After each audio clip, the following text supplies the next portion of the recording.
Donnez de la voix, s'il vous plaît, pour accueillir, comme il se doit, l'équipe du film de Rebelle, avec monsieur Alain Monouy, le réalisateur, qu'on applaudit bien fort, suivi bien sûr d'Audrey Ramy.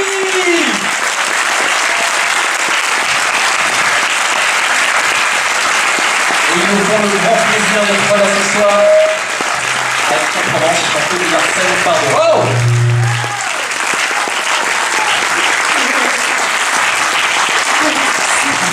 Merci. Bon, bah, trop bien. Bah, merci beaucoup. J'ai presque envie de dire, vous allez bien tous? Oui? Tout va bien? On passe un bon moment, je pense. Ça vous a plu? Oui. Cool. Ils vont pas dire non. Oh, je te jure que si. Aussi, Alex, ils peuvent. Hein. On peut faire... Le public se méfie, Alex.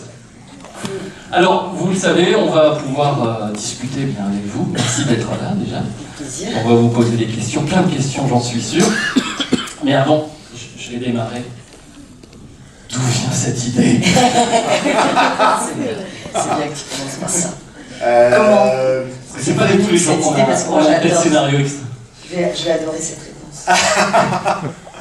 Alors, au tout début, en fait, je suis tout seul chez moi, ce qui n'est pas habituel, puisque je vis en famille. Donc, je déjeune, et il y a posé sur la table, je ne sais pas pour quelle raison, une boîte de thon. De ces boîtes de thon que vous connaissez tous, là, la bleue et blanche, 500 grammes, enfin, voilà. Et du coup, je la regarde, bon, je mange, je la regarde, et puis à un moment, je me dis, mais il en faudrait combien pour contenir un macabé? Pour me dire à quel point le mec est fou. Donc c'est en fait le point de départ, donc c'était il y a 5 ans. Voilà, ça c'était il y a 5 ans, c'est le point de départ de Rebelle. Voilà, comme quoi les histoires, on ne sait jamais trop comment ça démarre. On dit toujours qu'on cherche une idée, mais en fait on ne la cherche pas. Il y a un moment où on la trouve et puis elle nous tombe dessus en fait. Donc ça me fait un petit peu marrer comme ça tout seul, comme un con. Mais je continue un petit peu l'exploration où je prends la boîte, je regarde. Alors il y a les poinettes égouttées, poinettes Aurore, machin, vraiment il y a plein de poids. Regardez vous-même. Et bon bah donc je calcule quand même, je fais le calcul. Voilà, alors je me demande est-ce qu'il faut mélanger avec du thon, est-ce que... Bon bref. Et puis je repose la boîte, et puis je passe à autre chose quand même. Et puis ça revient me titiller tout ça, et puis donc du coup je commence à imaginer, bah attends, pour mettre quelqu'un en boîte, il faut être dans une conserverie de poissons, là où on met le thon en boîte. Conserver le poisson, ok, d'accord, je commence à imaginer un décor qui me plaît plutôt bien à la base, des tapis roulants, des trucs, bon, j'en ai jamais vu de ma vie, mais à ce moment-là. Donc c'est des ouvriers, non, c'est des ouvrières, donc ça me plaît encore plus. Et puis comme ça, de fil en aiguille, en fait, les idées s'agrègent les unes derrière les autres, comme une sorte de... Attention, je vais dire un gros mot, pas l'inceste, c'est-à-dire des trucs comme ça qui viennent par couche, par couche, par couche, par couche. Ça dure 2 ans. Pendant 2 ans, je noircis des cahiers, en faisant plein d'autres trucs, hein, en réalisant une série, en faisant plein d'autres trucs en même temps. Et puis à un moment, je me sens prêt parce que les personnages ont pris forme, ont pris vie, parce que voilà, donc j'en parle à un producteur pendant un déjeuner qui me dit c'est quoi tes projets? Et donc je lui raconte ça, et bizarrement en fait je tombe sur un mec aussi dingue que moi qui me dit écoute ça m'intéresse, j'appelle ton agent, on démarre demain. Et tu me dis bon il est vraiment sérieux? Et oui, il était vraiment sérieux, donc, et donc là on a démarré l'écriture qui a ensuite duré 2 ans avec Jérémy Guès qui est un très jeune auteur de romans, en fait pas forcément de scénar, il a écrit des scénars mais surtout des romans, qui n'avaient pas 30 ans quand on collaborait, là, il y a 2 ans. Donc voilà, 2 ans d'écriture, et puis après 1 an de fabrication. Voilà, donc tout a démarré avec une boîte de thon posée. Il paraît que c'est ce qui a séduit Audrey, quand je lui ai raconté ça. Elle est aussi folle que moi. Ça a été... Non, mais le petit couche en plus, moi j'ai adoré ce scénario, je trouvais dément qu'un homme, un réalisateur puisse penser à écrire ce rôle de femme, parce que c'est souvent des... Ah, t'as des amis? Je savais pas, je savais qu'il y avait ma cousine et son mec, mais en fait je savais pas qu'entre les deux il y avait ma tante. Oh, il y a Tata Qui n'est pas du tout d'Aix-en-Provence, mais d'Angers, et je la découvre. Voilà. Salut Titi. Toute la famille. On nous a pas du tout affiché. Non, moi je trouvais dément de raconter déjà cette histoire-là, évidemment, et puis c'est souvent des rôles qu'on distribue à des hommes, quoi. C'est souvent rare d'avoir une petite truc aussi, mais c'est vrai, carrément. Et nous, on a envie... Ils sont tatoués. Tatoués en plus. Non, mais c'est vrai, on a envie de manier les arts, on a envie d'être mêlé à cet univers très masculin. Et évidemment, et puis après la rencontre avec Alan qui m'a fait que confirmer le fait que c'était un choix dément. Parce qu'il m'a dit, j'ai pensé à cette idée en observant une boîte de trous. Moi je dis, allez, c'est bon. Le film, je le fais, je trouve que c'est absolument dément. Et voilà, et déjà dès l'écriture, je trouvais qu'il y avait un côté, c'est ce que je dis souvent, et il refuse que je dise ça, mais je m'en fous, parce que j'ai la parole et je dis ce que je veux. Mais il y a un côté très Tarantino. Ah, vous êtes d'accord? Je ne crois pas quand je le dis, arrête de dire ça, on ne touche pas, on est d'accord. On ne touche pas à Quentin Tarantino, évidemment, mais là on a un budget qui est beaucoup moins que les films de cantine. Mais voilà, et puis après, toute la construction des personnages, je me disais vraiment, il y a ce truc-là du boulevard de la mort, du côté Kill Bill, très, très masculin, mais aussi il y a le côté glamour qui sont apportés par ces trois héroïnes. Et puis quand j'ai vu les rushs, quand j'ai vu ce qu'on tournait, je me suis dit, il y a un côté vraiment Quentin Tarantino, et là on vient de l'Alpe d'Huez, et la presse nous a remis un prix.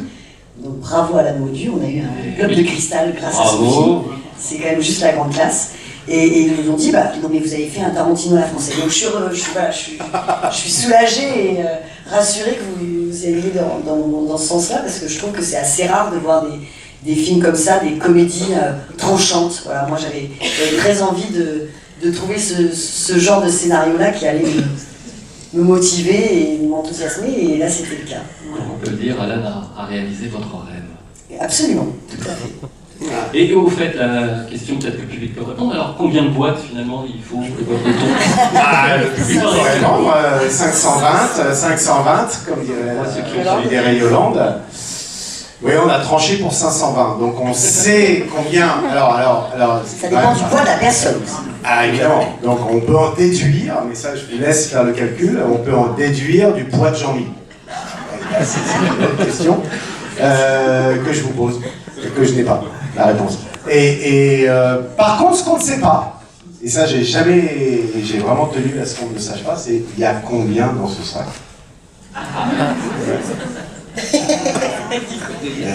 Ben oui, il y a combien? C'est-à-dire que chacun doit mettre son prix. Là, chacun. Alors il y a des gens, je sais pas, c'est combien, pour combien on commet ça, pour combien. Voilà, chacun met son prix. Est-ce que c'est 800 000 euros? Est-ce que c'est 80 euros? On sait pas. On sait pas.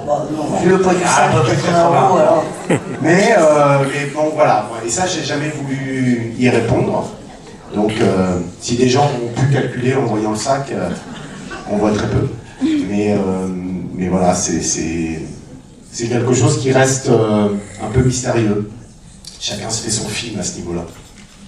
En tout cas, et puis on va, bien sûr, le public va, je suis sûr, avoir des questions à vous poser, mais le trio est formidable. Hein. Elles vous ont fait un super cadeau, là quand même. Non, il nous a fait aussi. Là, en mettant des sacs sur la tête, un peu moins, parce que pour la première, c'est pas cool. Oh, super! On leur fait un sac en papier sur la tête, c'est un peu mal. Qui sont ces gens? Mais oui, un super cadeau.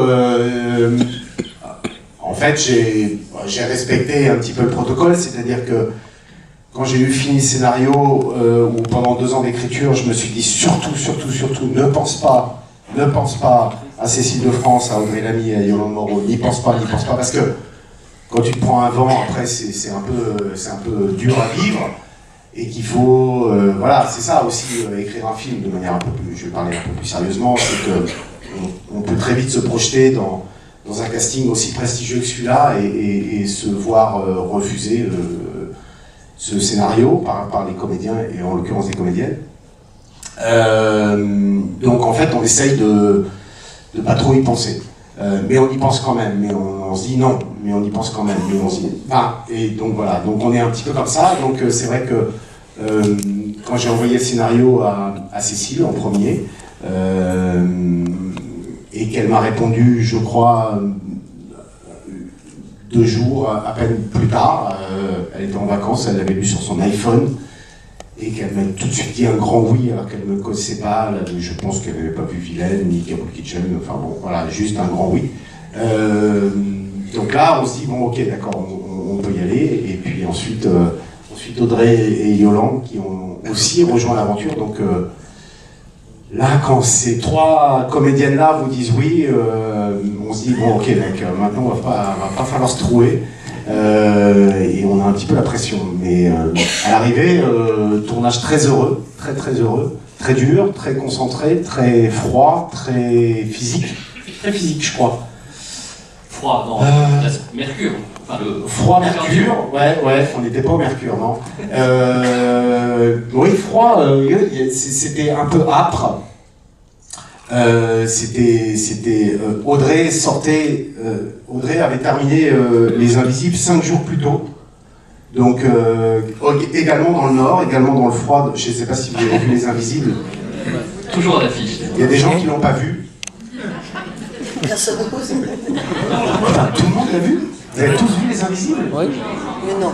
Bah oui. Qui a vu Les Invisibles? Super. Waouh. Oh là là. Bravo. Ah, ça va nous sortir la petite garniche. Qui est un film qui a été, je pense, aussi produit, réalisé dans des conditions assez rudes. Donc enchaîner 2 films comme ça, faut y aller quand même. On pense toujours que les actrices sont dans des situations très confortables et compagnie. Non, là sur des films comme ça, faut vraiment envoyer là, faut vraiment envoyer. Donc voilà, le film s'est fait comme ça, de manière, on n'a pas un gros budget, on est un petit film. On avait 36 jours de tournage, il a fallu rentrer plein de choses dedans, des cascades, des fusillades, de l'usine, tout ça est très compliqué. Donc, mais malgré toutes ces difficultés, on va dire matérielles, climatiques et tout ça, c'était un tournage, je crois, extrêmement heureux. En tout cas, moi, j'étais très heureux pendant ce tournage. Voilà. Grâce un petit peu à... Et Audrey aussi, j'imagine, heureuse. Oh, moi, je me suis complètement éclaté après. C'est vrai que l'enchaînement des 2 était assez pas compliqué, mais c'était un bon challenge de se dire on a 5 jours pour quitter une aventure assez dingue comme Les Invisibles où... Parce que quitter un rôle, c'est pas évident, c'est ça? Bah oui, puis là c'était un rôle assez particulier parce qu'on a vécu avec des femmes qui avaient vraiment... Bon, là on n'est pas là pour parler de ça, mais c'est vrai que ça a été un tournage c'était très émouvant, très dur et à la fois très positif, très riche. On a énormément ri avec ces femmes-là et je suis sortie là en tant qu'actrice. On vous voit partir, hein, au fond de la salle. On vous voit. En tant qu'actrice, c'est extrêmement enrichissant, mais en tant qu'humain, parce qu'on a vécu quand même pendant 2 mois vraiment non-stop avec ces femmes-là, puisqu'on habitait dans le Nord, donc on ne retournait pas chez nous. Et c'est vrai qu'on a vécu des moments extrêmement forts. Et on a 5 jours pour basculer sur un autre registre avec un autre personnage, avec un autre réalisateur, une autre équipe, d'autres partenaires. Donc, mais c'était moi j'y tenais vraiment parce que j'avais peur. Je me souviens que pendant le tournage des Invisibles, je t'ai appelé et je t'ai dit mais est-ce que tu crois qu'on va réussir à faire ce film ensemble? Et tu m'as dit bon, on va tout faire pour, mais c'était assez compliqué et je mourrais d'envie de faire ce film. J'ai toujours fait des films par coup de cœur, vraiment. J'ai cette chance-là de ne pas cachetonner, comme on dit dans le métier, pour payer son loyer et manger à sa faim. C'est vraiment, j'ai toujours fait des vrais choix qui me donnaient envie. Et celui-là, je voulais absolument pas qu'il me passe sous le nez parce que je voulais pas que ce soit quelqu'un d'autre qui le joue à ma place. Et parce que souvent les journalistes me disent mais quel genre de film vous avez envie de tourner, quel genre de rôle, qu'est-ce qui vous donne envie? Et j'ai toujours dit un rôle à la Tarantino, en version française, en Kill Bill, voilà, ce genre de scénario-là, ça n'arrive qu'une seule fois. Et il y avait pas moyen. Frange. Comment? D'où la frange. Ado la frange. Il est bizarre ce bilan. T'as très envie de parler des cheveux. Oui, non, mais cette frange. Tout le monde a très envie de parler des cheveux. On va parler des cheveux. On va parler des cheveux, petite parenthèse capillaire. Non, Alan voulait vraiment que je sois très blonde, le côté Marilyn, le côté décoloré et tout ça, un peu punk. Et moi, comme je suis blonde dans la vie, et puis j'avais 10 ans de scène de ménage derrière moi, et sur scène de ménage, je pouvais pas changer de couleur de cheveux. J'avais envie de changer de tête, j'avais envie de montrer un nouveau style. Et puis on a essayé des perruques de blond platine, blond vénitien, etc. Et puis il y avait une espèce de petite mouille brune pendant les essayages, et puis je l'ai mis comme ça sur mon front, et je lui ai dit, regarde, le brun me va hyper bien. Et il m'a dit, non, ce qui te va bien, c'est les deux. C'est le vanille chocolat. On part sur les vanilles chocolat. Donc voilà, c'est vraiment arrivé. Mais c'était dément de trouver l'esthétique de chaque personnage. Parce que ce collant rouge avec ce short en pied de poule, je le porterai jamais moi dans la vraie vie. Et c'est un kiff de le porter aussi. C'est un tort, Audrey. On a appelé ça la coupe Bigou pour les cheveux. On espère que ça va prendre, mais on n'est pas sûr. Le 13 mars, vous avez tous la coupe Bigou. Si vous avez aimé ce film. Alors, dans la salle, on en profite pour poser des questions à nos invités. Ah, bah voilà. Ah, bah direct. Je l'ai proposé 2 ans d'abonnement gratuit, mais bon, Rebonsoir. Rebonsoir. Alors, je vais juste pas poser de questions, juste, votre film est magnifique. Les actrices sont belles et rebelles. Ah, c'est mieux que moche et remoche. Mais c'est surtout les rôles masculins. Simon Akbarian, que vous avez déjà dirigé dans Kaboul Kitchen, mais c'est votre mise en scène qui est fabuleuse. Vous l'avez tourné un peu comme un polar, enfin, des années Hammer, et vous avez fini avec Sergio Leone, plus la trilogie du dollar pour moi. Mais donc, magnifique, exceptionnel. Ah, merci beaucoup. Quel hommage au cinéma. Un cinéma de genre, le cinéma B. Oui, c'est vrai, je ne peux pas cacher ça, que j'ai quelques petits comme ça jardins dans lesquels j'aime bien aller piocher et cultiver. Oui, la Hammer bien sûr, Sergio Leone évidemment, le Western Spaghetti évidemment, la série B plus que jamais. En fait, c'est mon premier. En fait, j'ai toujours travaillé en duo. Mes courts-métrages, donc nos courts-métrages, Vilaine, co-écrit, avec Jean-Patrick Bénès, Kaboul Kitchen, co-créé, co-réalisé avec JP également.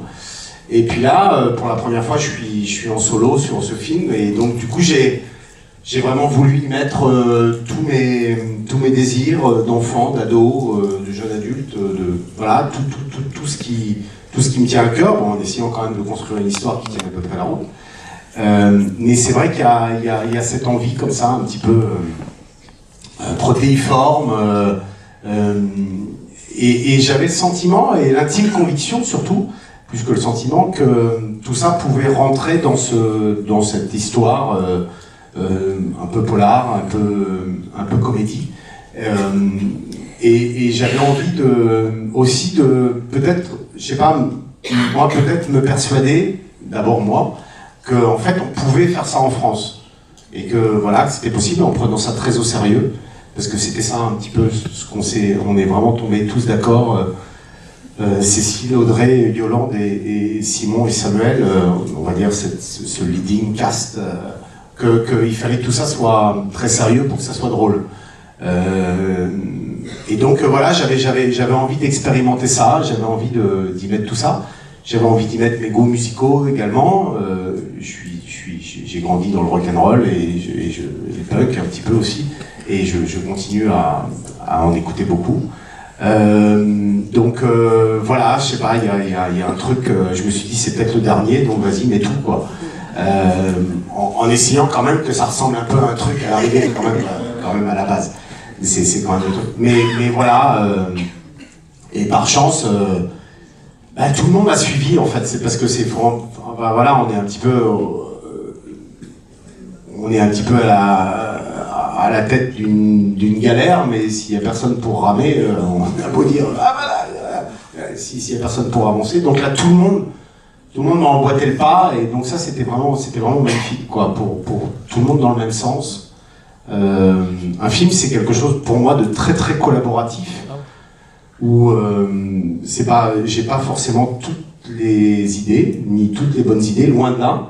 Donc les comédiennes ont beaucoup apporté sur le film, ont beaucoup proposé, et j'étais client. Parfois j'aimais pas, et souvent j'étais plutôt client, parce que comme on avait à peu près compris qu'on allait tous dans ce sens-là, du coup ce qu'elle proposait était vraiment très très approprié. Et puis également les chefs de poste, mais également les seconds, les troisièmes, tout le monde avait la parole sur le film, et après je faisais un petit peu le tri, je savais où j'allais, mais voilà, il y a quelque chose comme ça qui s'est fait en famille, voilà, et après oui, Léon, la trilogie du dollar, oui, c'est vrai que c'est des choses, la bouteille de truand, c'est des choses l'hommage à Léon à la fin avec les trompettes, mais aussi un petit peu aux fanfares du Nord. C'est un petit peu ça, c'est un peu de réussir à créer cette espèce de passerelle. J'avais surtout pas envie qu'on me dise t'as fait un espèce de film américain en France. J'avais envie que le film soit français, qu'on se sente tous concernés par cette histoire, nous Français, mais qu'en même temps il est quelque part qu'on ouvre aussi un peu les fenêtres et qu'on respire un autre air peut-être. Le fait d'être dans un port, c'était bien pour ça, quoi. C'était normalement un port, c'est un lieu pour partir, moi c'est un lieu pour rester, mais j'aimais bien cette petite contradiction aussi. Et je vais m'arrêter parce que je pense que... Il y a des autres questions, je suis sûr. Ah ben, encore, on reste devant. Bonsoir. Bonsoir. Déjà, merci d'être là parmi nous, c'est déjà très, très gentil de votre part. Et je voulais savoir, comment dire ça, le film, il est très porté sur les actes de violence, ça a été fait pour, je pense. Et on voit aussi que la femme, elle essaye un peu de se rebeller pour montrer qu'elle n'est pas du tout faible et qu'elle peut se défendre elle-même. Et ça, j'ai beaucoup apprécié. Parce qu'il y en a certaines qui n'ont pas très confiance en elles et on dit que, on va dire que ça les aide un peu.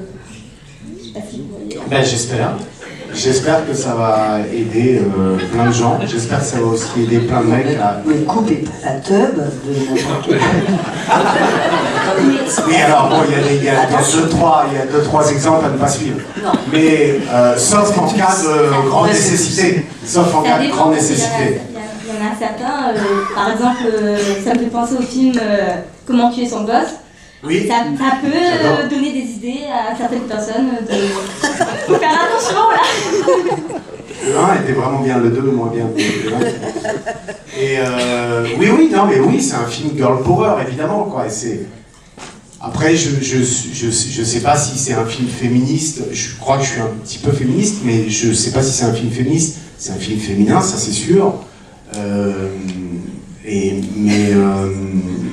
Oui, j'ai vraiment eu envie, ça fait partie vraiment de la matrice de mon désir. Il y a ça, il y a cette envie comme ça de confier le pouvoir à ces femmes et qu'elles en fassent ce qu'elles veulent. Ça ne veut pas dire qu'elles font tout bien, elles font plein d'erreurs, plein de conneries, mais c'est pas grave, elles les assument. Il y a cet affranchissement qui m'intéresse et qui, je pense, est aujourd'hui en très bonne voie.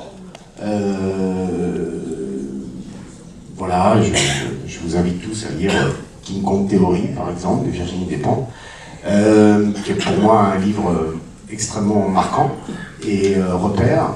Voilà, après, voilà, dans ce film-là, j'ai essayé... je ne veux pas faire de politique ou de quoi que ce soit, mais en même temps, tout est politique. Tout ce qu'on dit, tout ce qu'on fait est politique. Mais j'ai essayé, par la comédie, par le biais de la comédie, de raconter 2-3 trucs en creux, comme ça, en essayant à la fois de pas emmerder les gens, mais aussi en même temps en les disant, quoi. Voilà, c'est un peu cette espèce de... Et oui, ça me plaît que vous ayez noté ça, ouais. Girl power. C'est bien, moi je suis content, mais c'est ce qu'on disait avec Audrey, c'est vrai qu'il y a trop peu de films, finalement, où on donne... En même temps, tant mieux, parce que sinon, Oui, c'est ça. un film de plus, c'est ce qu'on s'est dit tout à l'heure. On s'est dit, il y a trop peu de films, mais c'est bien parce que du coup, celui-là aura peut-être une jolie histoire, il donnera envie d'en faire d'autres, mais il ne faut pas que ce soit un par rapport à l'autre. Alors, une autre question. Un clin d'œil et... Milieu. On m'entend là ou- Oui, Oui. Un clin d'œil et deux questions. Le clin d'œil, c'est relatif un peu à ce qui vient d'être dit tout de suite à propos des femmes, de girl power, etc. En fait, votre film, il fait penser au début un peu à Balance ton porc, et vous avez dit que ça avait été tourné à Boulogne dans un port. Le clin d'œil. Très bon. Alors, les questions, c'est, il me semble avoir vu dans le générique que le rôle de Franck était tenu par quelqu'un qui a comme nom de famille Massiero. Oui, C'est un parent? oui. C'est le cousin C'est le cousin de de Corinne. Corinne Maziero. Ah d'accord. Et Formidable acteur que vous pouvez retrouver dans la série Hippocrate. Faut que tu remettes ton micro. Ah, pardon.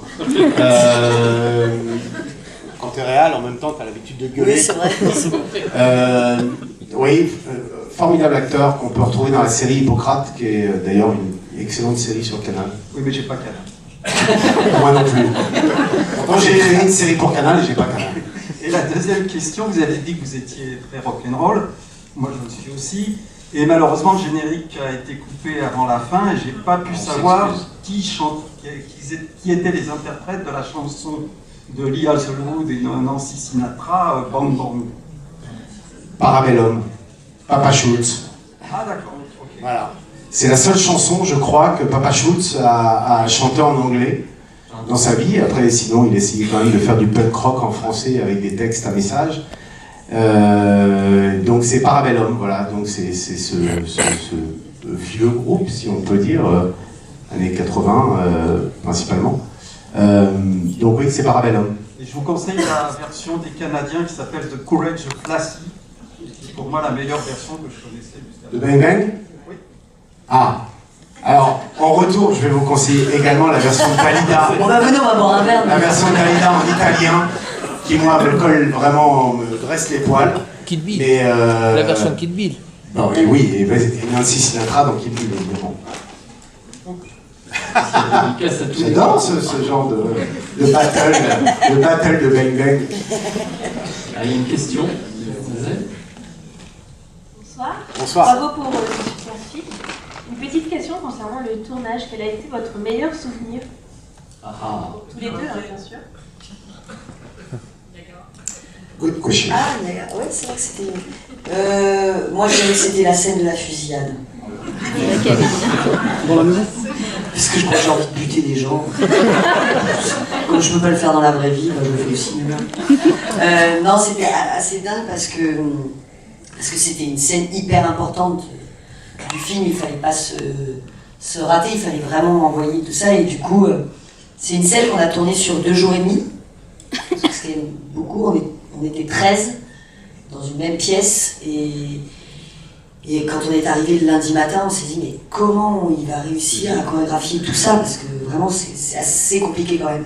Il y a beaucoup de plans, on est nombreux, faut que ce soit hyper vrai, faut que ça, voilà, que ce soit très réaliste et tout ça, et que c'est une organisation, une préparation en tout cas assez dingue. Et donc Alan qui boit 1 litre d'eau, déjà ça l'angoisse quand je repasse cette scène. Non mais c'est vrai que c'était assez compliqué, j'imagine, à préparer, à organiser, à réaliser. Et en fait le lundi matin il nous a dit bon ben voilà, vous êtes 13, donc quand toi tu tires, toi tu vas sous la table, quand toi tu vas sous la table, toi tu repasses derrière la table, toi tu fais ci, tu fais ça, tu y plantes un truc dans le vide. Et là on se dit mais c'est dingue, tout est pensé, tout est... voilà, ça a duré 10 minutes et tout était réglé. Et on lui a dit mais comment t'as préparé tout ça? Et en fait il nous a dit en observant une boîte de thon. Non, je pense qu'au thon. C'est pas une boule de cristal non plus. C'est ça. Non, il me dit, bah en fait, le dimanche, j'étais tellement angoissée de tourner cette séquence-là qui est hyper importante dans le film. Je faisais un déjeuner avec ma famille, mes amis, ma femme, ça fait déjà rire les gens. Et du coup, à un moment donné, après le repas, j'ai dit, attendez, je suis hyper angoissée, vous voulez pas qu'on aille sur le tournage, enfin sur le plateau? chacun prend les rôles des actrices, des acteurs, et on se refait toute la scène pour être sûr que lundi, je vais donner les bonnes indications. Voilà. Et donc, quand il raconte ça, tu dis, mais c'est absolument génial. Après le brunch, il a fait, non les gars, venez. Venez, toi tu prends un flingue, toi tu fais ci, tu fais ça. Et après, il va vous expliquer un truc, comment il a aussi organisé cette séquence-là, parce que moi j'adore. J'ai appris hier exactement comment il avait fait. Il a pris les Playmobil. Cet homme marche au Playmobil et à votre boîte de thon. Oui, donc c'est tout à fait vrai en fait que le dimanche. Alors, il se trouve que vous ne le voyez pas, mais il faut quand même. Bon, parce que Il se trouve que vous avez toujours des Playmobil chez vous. Oui, j'habite pas Boulogne-sur-Mer, donc comme l'a dit, on est allé sur le plateau, vous devez vous dire, mais il était. Ah oui. Bon, donc en fait, la moitié du film est tournée en Île-de-France, ça se voit pas. Ça, c'est un peu la magie du cinéma. Orson Welles ouvrait une porte en Espagne et l'a refermée en Italie, ça c'est sur Othello notamment. Ça c'est au cinéma, c'est magique, on triche, voilà. Mais moi j'adore ça. Donc en fait, on a tourné La Fusillade en studio. C'était la première fois que moi je tournais en studio, vraiment en studio, c'est-à-dire avec dans un endroit qui est. On construit une salle salon chez Nadine, c'est du studio. Les murs se retirent, ils coulissent, tout. Voilà. C'est comme un espèce de grand jouet à sa disposition. Donc ça, c'est à Brie-sur-Marne. Donc c'est Brie-sur-Marne, moi j'habite Vincennes, globalement, je vous la fais courte, avec Google Maps, c'est à 10 minutes. Donc c'est vrai que le dimanche, j'ai dit à... Alors c'était pas tant mes amis que les amis de mes enfants, en fait, qui sont ados. Donc j'ai dit aux amis de mes enfants, c'est encore plus compliqué, si vous voulez, mais s'il vous plaît plutôt, accordez-moi un petit peu de temps et puis je vous emmène à Brie-sur-Marne, on part sur le plateau et puis donc le plateau était, donc j'ai appelé la prod pour qu'ils ouvrent le plateau, donc il y a le décor qui est là avec le papier peint, les canapés, tout est là, tout est en place pour le lendemain matin, jour de tournage. Et moi j'avais tout découpé, mais découpé, on appelle ça découpé, c'est ce qu'on appelle le storyboard, tout est dessiné, tout est... Et puis c'est vrai qu'on a, avec donc des ados, jeunes adultes, mon fils a joué Marilyn, bon il fait 1m85, voilà, et puis on a tout répété, et recommencé, et je regardais quand c'était fluide ou pas fluide, et puis on reprenait, donc ça c'est vrai. Ah, et avant ça, pour imaginer toute l'idée, toute la scène, en fait, je mets beaucoup de Playmobil, c'est-à-dire que je campe le décor, et puis ensuite je place mes personnages, donc je prends des Playmobil, et puis je les déplace comme ça au gré de l'action. Donc, et je fais des photos à chaque fois de chaque nouvelle station, de chacun des personnages. Et ensuite j'anime. Je relis toutes ces images les unes derrière les autres, je fais comme un flipbook, quoi, si vous voulez. Et donc du coup, ça me crée du cinéma, parce que c'est ça le cinéma, c'est des images arrêtées qu'on met les unes derrière les autres, 24 par seconde. C'est le principe du cinéma. Donc là, moi, je fais mes images, et ensuite, je les mets les unes derrière les autres, et je les regarde en continu, et ça me crée de l'animation. Et je me rends compte de la fluidité des choses, et de leur réalisme, de leur diversité, et compagnie.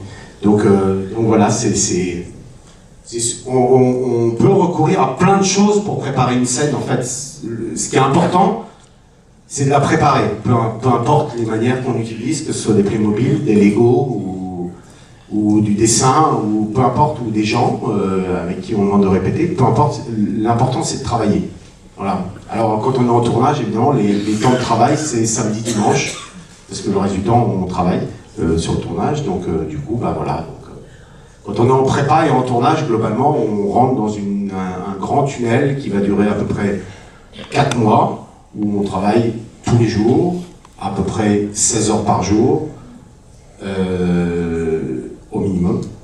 Et voilà, pour essayer de donner le meilleur dans ce temps imparti, parce que des gens nous ont fait confiance, nous ont confié de l'argent, c'est beaucoup d'argent quand même un film. Et donc on essaye de faire ça. Faire ça bien, quoi, quand même, quoi, comme des artisans, quoi. Donc il y a une version Playmobil de Rodin. Oui, il y a une version tout à fait. Donc, ce serait bien de la mettre sur le ciné. Les gens détestent les Playmobil. Oui. Regarde, les gens détestent ces Playmobil. C'est pas ça les Playmobil. Alors, bien, messieurs, dames, bonne soirée. Une autre question, profitons-en. Très rapide, juste vous aviez parlé Madame, on va vous... 35 jours.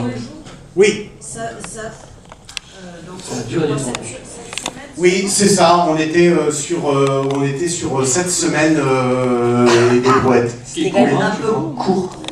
Ah oui, moi, Ouais, moi c'est- j'étais complètement épatée, je pensais que c'était un peu plus. Non, Tournage Non, non. rock'n'roll. oui, c'est un tournage un peu rock'n'roll. Non, parce qu'en fait, ce que vous avez vu, c'est quand même ce qu'on appelle une série B. Donc, on n'est pas dans des films qui récoltent pour être fabriqués énormément d'argent. Donc, du coup, il faut évidemment réussir à tenir tout ça. Moi, j'aime bien cette idée. Je sais pas si j'avais beaucoup de confort, je sais pas si je serais plus heureux. Je sais pas. C'est une question que je me pose. Mais pour ce film-là, c'est bien parce qu'en plus, après derrière, il faut savoir que il faut que le film fonctionne un minimum pour que les gens qui ont investi de l'argent retrouvent quand même au moins leur argent, arrivent un peu à l'équilibre. Donc pour ça, il faut faire des entrées, beaucoup d'entrées quand même. Donc c'est quand même une économie, une industrie, le cinéma, faut pas l'oublier. Et donc j'aime bien avoir cette conscience de ça aussi quand je fais un film. Après, oui, non, cette semaine. Alors après, par contre, c'est 5 mois de montage. Donc là, là, on part dans des temps très très longs, quoi. Où là, on est tout seul, enfin avec un monteur. C'est moins heureux. On rigole moins tous les jours. Et c'est là que le film se construit en même temps. Oui, c'est là que le film se construit, c'est là que le rythme se trouve, c'est là que la musique se trouve, c'est là qu'il faut couper, qu'il faut enlever des choses qu'on adore parce que c'est mieux pour le film. Cette fameuse expression "kill the darlings". C'est là qu'il faut faire des choix douloureux. Voilà, donc c'est une période compliquée que les comédiens et comédiennes ne pratiquent pas. Ça peut frustrer, ça, les comédiens. non C'est là qu'il en peut plus Au de nous, final, puisqu'il nous voit tous les jours pendant 5 mois. Il a déjà fait 2 mois avec nous, donc là il nous déteste. Mais quand vous découvrez le film, justement, les comédiens découvrent le film, souvent ils peuvent des fois être étonnés de ne pas voir une scène ou deux, alors qu'ils se sont dit je me suis donné à fond, pourquoi elle n'y est pas? Non, ça arrive ça? On dit rien généralement, c'est ça. Non, ça dépend. Bah, après, honnêtement, quand t'es pris dans le film, tu penses plus aux scènes qui ont été coupées. Enfin, si le film est réussi, en tout cas, pour Les Invisibles, par exemple, il avait fait énormément d'impro, il y avait plein de scènes, etc. Il a dû garder le quart du tiers de tout ce qu'il avait. Il avait énormément d'heures de rush, donc c'était vraiment dingue. Mais quand tu vois le film et que tu penses pas aux scènes qui ont été enlevées, c'est parce que le film est réussi en fait, et que tu es plongé dans l'histoire, et qu'au final il est allé à l'essentiel. Et là, pareil, là, je ne sais même pas ce que tu as pu couper ou ce que tu... Non, en fait, j'ai coupé très peu de scènes à proprement parler. J'ai beaucoup coupé à l'intérieur des scènes pour essayer de trouver ce rythme, cette espèce de sécheresse un petit peu comme ça et de côté un petit peu tambour battant. Et j'ai retiré quelques infos pour qu'on aille de surprise en surprise en surprise en surprise en surprise. Voilà, donc parce que j'ai trouvé que c'était la bonne musique du film, mais non, elle arrivait très peu de scènes coupées, très peu. Question. Merci. Est-ce que, finalement, Sandra, elle a une fille ou un garçon? Anna, je le vois pas, moi, cette petite voix, je le Je serais tenté de dire une fille. Je sais pas pourquoi, mais... Mais c'est vrai qu'on voudrait presque une suite. Hein. Ah, on est d'accord. De toute façon, je vais pas le lâcher. L'aventure. C'est mon réalisateur. Parce qu'elle est Je ne le lâcherai pas. Elle est très ouverte. Bah oui, après, pour qu'il y ait un 2, il faut que le premier marche très bien. Donc, Compte sur vous. compte sur vous. Voilà, on verra. Une autre question, allez, on en profite. Oh, vous êtes bien timide. Attends, ouais. On commence. Je comprends. Il y a quelqu'un, du coup? Bon, on a réfléchi, on a un petit peu discuté avec le Cézanne pour essayer de faire une projo en odorama. En tout cas sur la partie usine.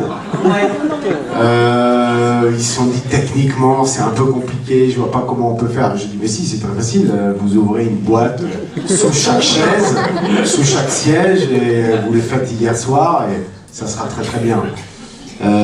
Parce que nous, personnellement, ça daubait un peu quand même à la fin de la semaine de tournage sur la chaîne. À la fin de la semaine, le premier jour c'était bien, sauf que tu nous as pas dit que les poissons allaient rester pendant 5 jours. On pensait qu'à un moment donné, on allait avoir du poisson frais, du poisson neuf, et en fait non. Parce qu'en fait, c'est parce que là, quand vous retournerez voir le film, le 13 mars. Tous y retourner. Voilà. D'accord. Alors vous pourrez regarder sur la chaîne de production. La chaîne de production ça paraît hyper calé et tout ça, tout le monde est à son pote. Et alors, il y a certains plans, si vous regardez bien, tout au fond de la chaîne de production, il y a des nanas qui, les boîtes remplies, elles les revident. Mais non, ça, vous l'avez pas vu. Mais elle les revide et ça repart dans la chaîne de production. Pas non plus, on n'allait pas les mettre en boîte, les sertir, ça ne sert à rien parce qu'on n'allait pas les vendre. Donc du coup, ça repartait dans la chaîne de production. Et ça, vous l'avez pas vu, il faut retourner le voir pour essayer de distinguer ces gens qui font ça comme ça. Alors très mécanique, hein, très temps moderne comme ça. Mais en fait, ce qu'ils sont en train de faire, c'est juste de ruiner le boulot d'Audrey, qui elle met dans les boîtes, et il y a une nana qui retire des boîtes à la fin. C'est 4 jours à apprendre du... Oui, et aucune n'a été mise avec son couvercle et compagnie, non. Elle ne le savait pas, je ne lui avais jamais dit. Non.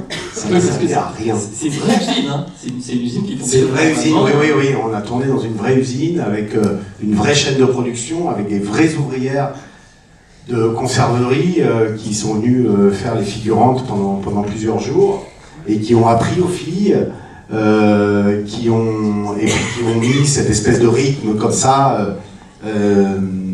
Alors c'est marrant parce que Yolande restait quand même relativement concentrée sur sa tâche. Alors Cécile, Cécile, on lui avait rien appris.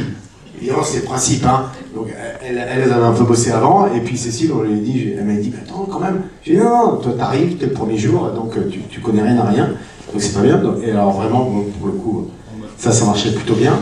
Et Audrey, au bout d'1 heure, elle mettait en boîte sans regarder, elle disait son texte en regardant à côté, en faisant ses trucs comme ça. C'était parti. Voilà, c'était parti. Je me suis quand même coupé le doigt. Ah oui. Ah oui, ça C'est un accident sur le tournage. Ouais, on a eu un doigt coupé. C'est le dur loi de ce métier. Je souffre. C'est parti du travail. Je me suis fait hyper mal à la jambe. J'ai fait un claquage. C'est un médecin. Allez, on profite. 2 dernières questions. Monsieur. Bonsoir. Bonsoir. Au niveau des gags, notamment celui de la vache, est-ce que c'était une improvisation ou c'était écrit? Alors, la vache, ça fait vraiment partie de cette petite matrice des désirs. C'est quelque chose que j'ai en tête depuis très très longtemps. Donc, je me suis toujours dit, tiens, il faudrait faire une scène dans un champ de vaches avec quelqu'un qui essaie de tuer quelqu'un d'autre et l'autre qui se bat. Alors, au départ de mon désir, il va de vache en vache. Bon, c'était des hommes d'ailleurs au départ, c'était il y a longtemps, hein, il y a 10-15 ans peut-être. Hein, et il va de vache en vache comme ça. Et puis en fait, après je me suis dit, non, en fait, ce qui est mieux, ce serait quand même d'avoir ce truc de... Après, il est arrivé cette 5e jambe, cette idée de la 5e jambe. Donc, tu ne pouvais pas courir de vache en vache parce que ça ne marche plus la 5e jambe statique comme ça. Et puis finalement, c'est tombé sur Audrey. Donc, voilà. Alors, Moi, ce qui me fout les boules, c'est que elle a un CV de 15 pages, toi, t'as 12 lignes, et c'est une resta de vache. Voilà, ce que vous avez vu, elle a fait 150 films, elle a fait toutes les pubs Milka, elle a un staff autour d'elle, s'il te plaît. D'accord ? Elle a sa maquilleuse, son agent, son dresseur, son machin, son truc. Aujourd'hui, elle est à Miami avec ça. Vraiment, elle a un melon comme as, donc toi, tu peux rien dire parce que t'as besoin d'elle dans cette scène-là. Non, ce qui était c'était fou parce que c'était drôle parce que elle était dressée, donc évidemment il fallait pas qu'elle bouge pour voir le pied de Marilyn qui dépasse, et voir une vache à 5 jambes. Et à chaque fois qu'on disait elle était bien positionnée, tout était parfait, on dit action, et hop, t'as le petit sabot qui se décale, et tu dis ah non, mince. Donc on avait eu pas mal de. Ça a pris un petit peu de temps. Ouais, Ouais, ça a pris pas un mal petit de peu de temps. prises sur cette séquence-là, mais Donc voilà, donc, et donc elle va bien. Donc, ah oui. on l'a buté, elle nous a saoulés. Son staff, Aucun animal n'a été maltraité sur ce tournage. Les poissons? Et aucun Belge non plus. Ils sont tous vivants, ils vont bien, ils vous embrassent. Et ça ne coûte rien de le dire. oui, c'est vrai. Non, et donc, alors si vous voulez vraiment tout savoir, si on rentre dans les coulisses, la vache a été endormie dans un endroit extrêmement sécurisé qui n'était pas le champ, avec veto et compagnie, parce que c'est pas simple d'endormir une vache. C'est vraiment pas simple d'endormir une vache en fait. Je ne savais pas moi, j'ai découvert tout ça. C'est comme un documentaire où tout d'un coup on apprend plein. C'est bien les tournages pour ça, on apprend plein de trucs.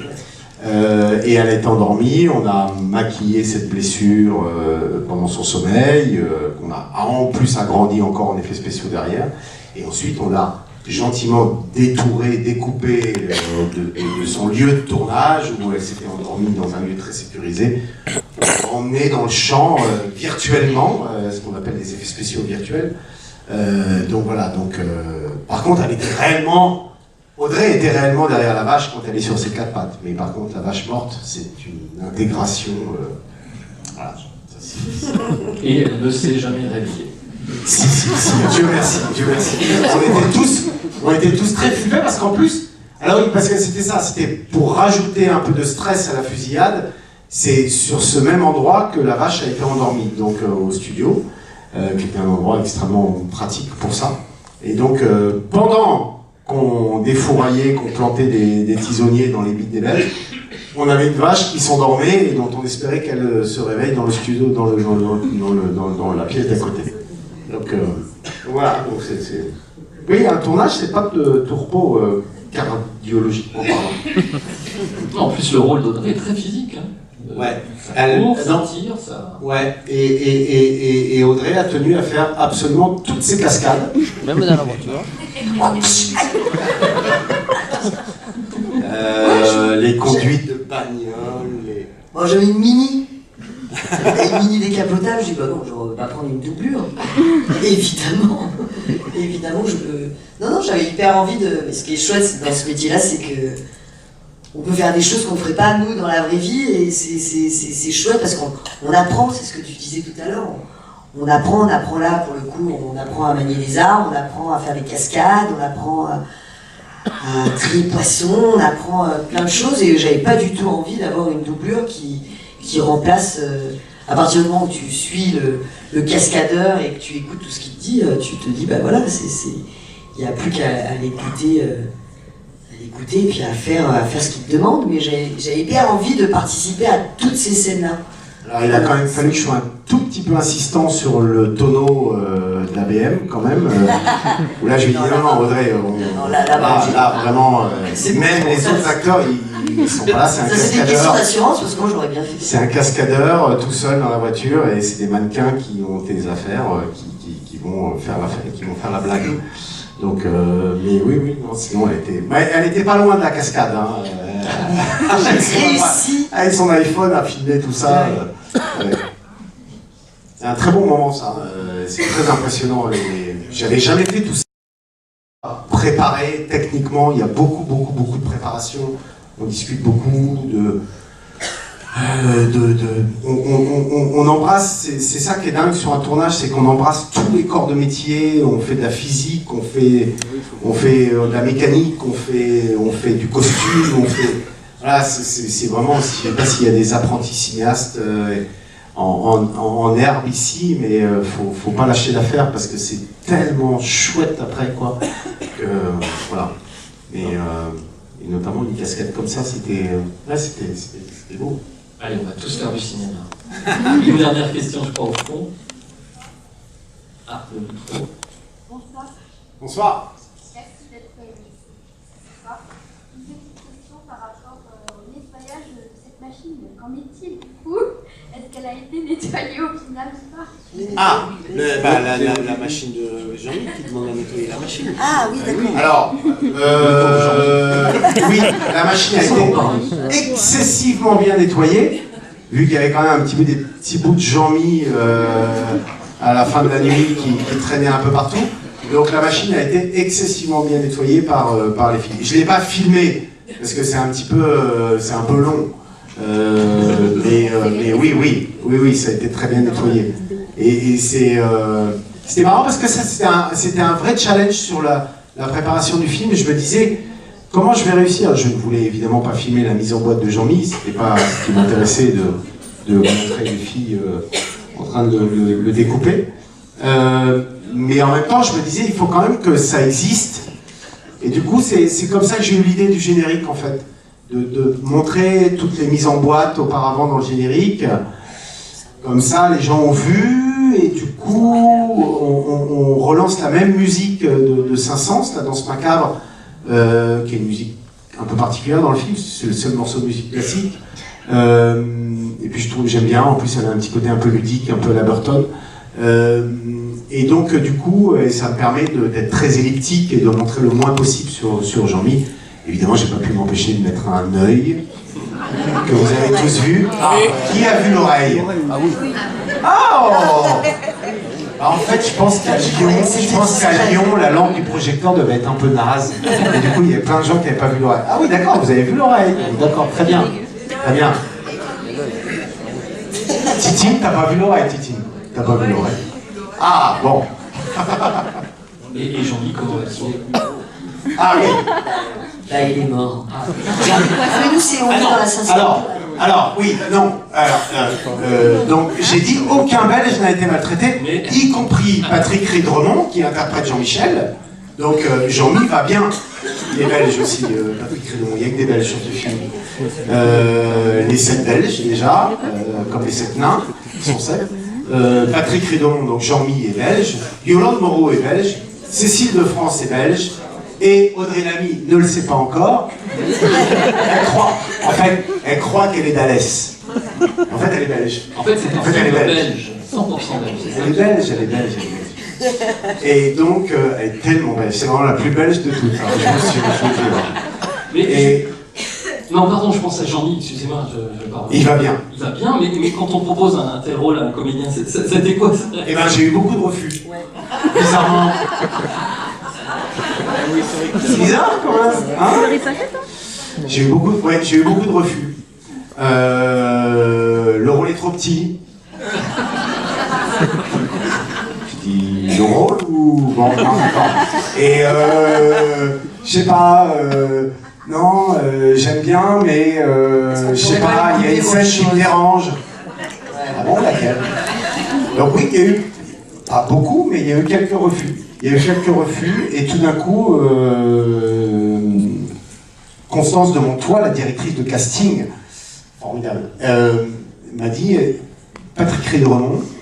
Ah, je dis ah oui, tiens, c'est intéressant, Patrick. Et donc, du coup, on l'a envoyé en Belgique, le scénario. Et il a dit un grand oui tout de suite. Voilà. Et ça a été. C'est pas une scène très facile à tourner parce que. Ça c'est facile. Et parce qu'on est, il fallait démarrer un peu dur, un peu âpre, un peu. Arrête.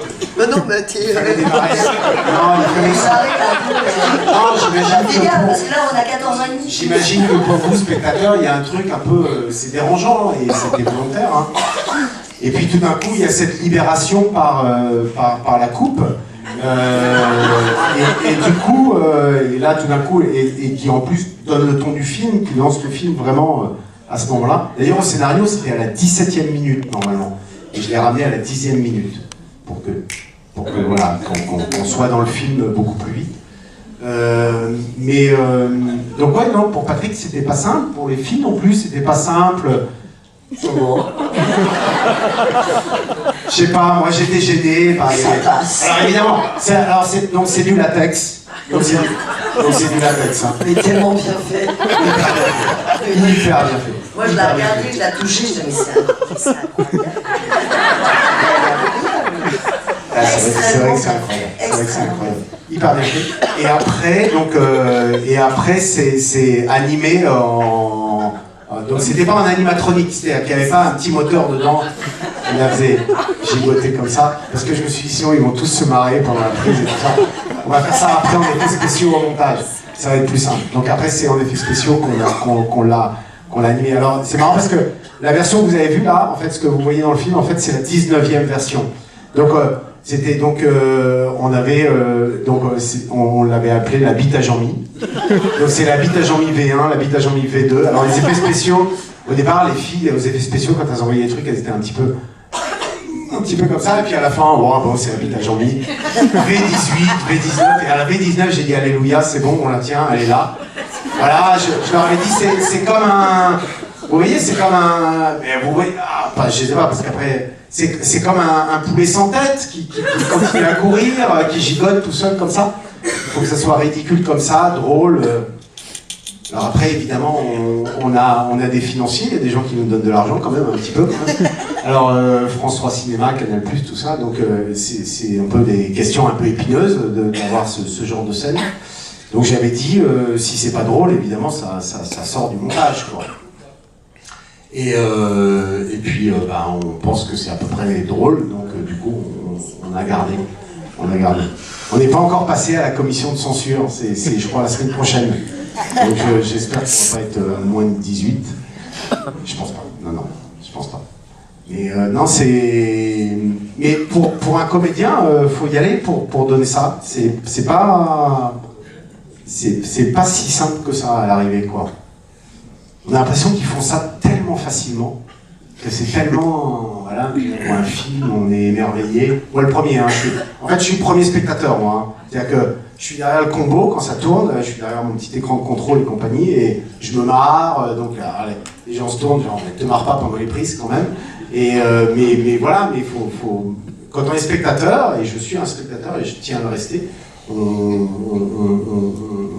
pense que c'est facile ce qu'ils font. Mais faut y aller, quoi. Faut monter une fois sur scène pour se rendre compte que waouh. Et puis ça fait son effet. Ça fait son effet dans une film. Oui. Audrey Allan, merci beaucoup. Messieurs, alors pas de cauchemar ce soir, mais parlez du film, mais surtout Oui, ça c'est hyper important. Ça prendrait 2 petites secondes, mais c'est hyper important. C'est vrai, le film sur le 13 mars, si ça vous a plu, n'hésitez pas à en parler sur les réseaux sociaux, Facebook, Twitter, Instagram. Non, je vous assure, parce qu'il y a 17 films, entre 17 et 19 films qui sortent tous les mercredis. Avec les films américains, voilà, les films français, ils ont besoin d'exister. Donc celui-là, je pense qu'il mérite d'avoir une petite histoire sympa. Donc si vraiment ça vous a plu, n'hésitez pas à mettre un petit commentaire sur Allociné, des petites étoiles, 1 étoile, 5 étoiles, on aime, on adore, on veut. Mais voilà, vraiment, si ça vous a plu, n'hésitez pas, les réseaux sociaux, c'est ce qu'il y a de plus pratique.